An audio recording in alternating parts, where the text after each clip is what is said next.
Alam mo bang pwede kang kumita sa YouTube kahit walang ads? Tama! Dahil sa YouTube Player for Education, bayad ka pa rin kapag pinapanood ang mga educational videos mo.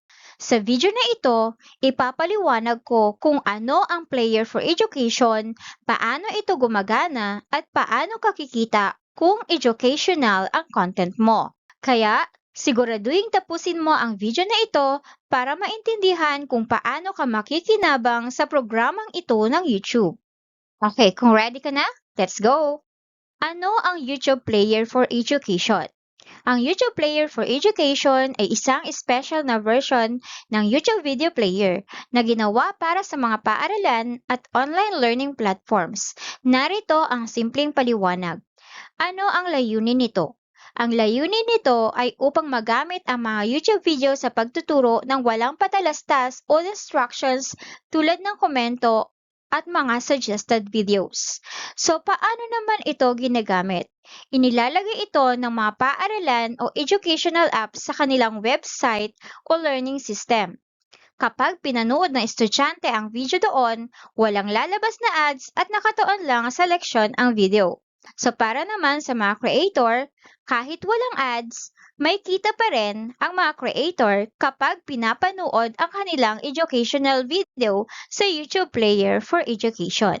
So more ways to earn for Player for Education. So makikita ito sa ating YouTube Studio.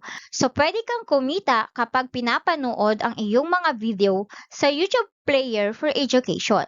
Ito ay isang version ng YouTube na walang ads at ginagamit sa mga paaralan o educational website. So kahit walang patalastas, binabayaran pa rin ang mga creator kapag pinapanood ang kanilang mga video. So ngayon naman, isa-isahin natin ang Player for Education Agreement. Player for Education Payment Redemption Module.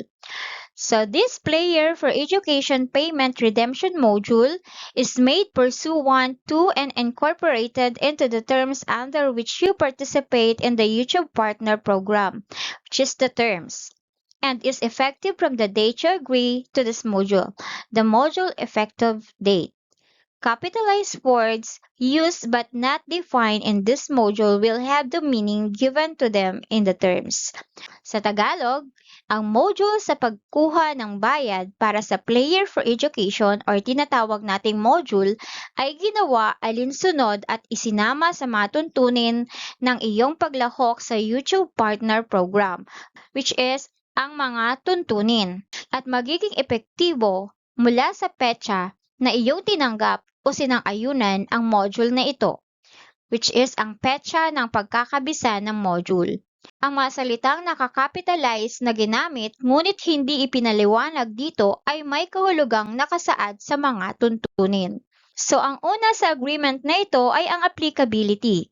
This module applies to the product currently known as Player for Education, which Google licenses to educational technology organizations and scholastic institutions for use on their owned and operated platforms, and through which students and other end users affiliated with these licenses may access certain YouTube content, which may include your content, in ads-free environment by the embedded PFEDU.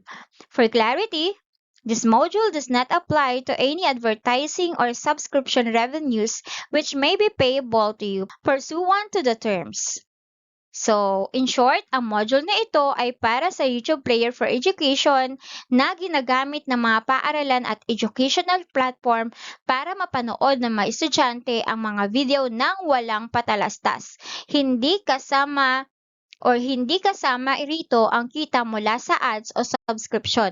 Hiwalay yon sa mga karaniwang kita sa YouTube. So, ikalawa dito sa agreement ay ang PFEDU revenues. YouTube will pay you the PFEDU revenues, means the portion of the PFEDU payment pool that is attributed to the watch time, if any, of your content as a percentage of the total monthly watch time of all content displayed within the PFEDU, where PFEDU payment pool means the payment pool from which YouTube content providers whose content is displayed in the PFEDU and who have agreed to this module may receive compensation, and which is calculated as follows. 1. From the module effective date until December 31, 2024, 100% of PFEDU license fees, and from January 1, 2025, 55% of PFEDU license fees. So, PFEDU license fees means fees collected by YouTube in connection with the licensing of the PFEDU to licenses. For clarity, the partner earnings payable to you in relation to this module will be calculated based on PFEDU revenues subject to certain adjustment as set out in the terms. So in short, ang PFEDU revenues ay ang kita na ibinabayad ng YouTube sa mga creator mula sa YouTube Player for Education. Ito ay nakabatay sa oras ng panonood ng kanilang mga video sa PFEDU. Ang pondo ay galing sa PFEDU license fees na binabayaran ng mga paaralan o educational platforms na gumagamit ng PFEDU. Sa nakapaloob din dito sa agreement natin ay ang limitations. The partner earnings payable to you under Section 2 of this module may vary from month to month, and YouTube cannot guarantee your content's future performance or watch time in the PFEDU. YouTube is not required to pay any partner earnings to you under Section 2 of this module. 1. For any calendar months prior to the module effective date, and 2. For any monthly periods in which your content is not viewed via the PFEDU. YouTube reserves the right to, at any time, cease licensing the PFEDU and or reduce, suspend, or eliminate the PFEDU license fees it charges to licensees, each of which may result in corresponding reduction, suspension, or elimination of the funding of the PFEDU payment pool and PFEDU revenues generated therefrom.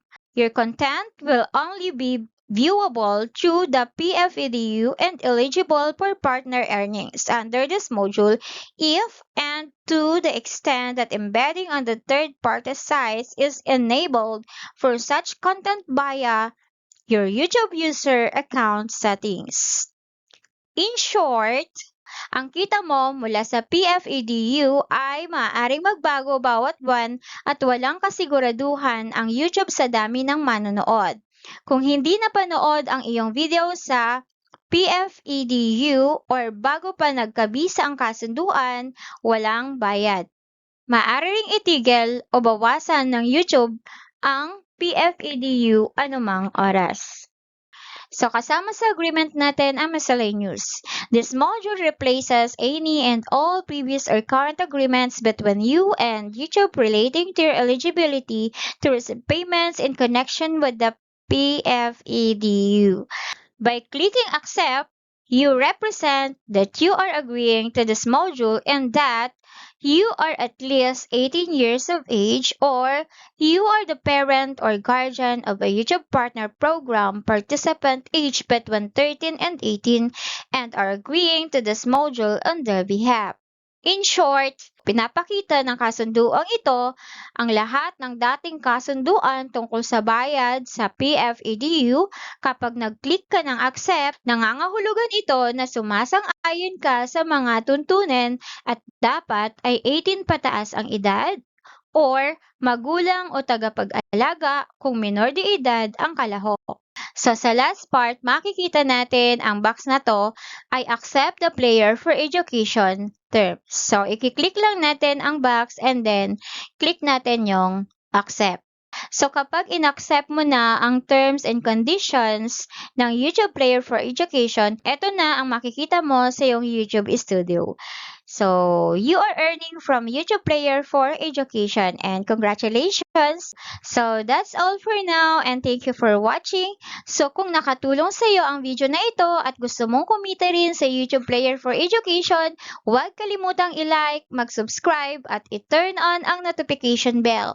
I-share mo rin ito sa ating mga kapwa content creator para sabay-sabay tayong matuto at kumita. So maraming salamat sa panonood. Keep creating, keep inspiring, and thank you for watching. Good luck!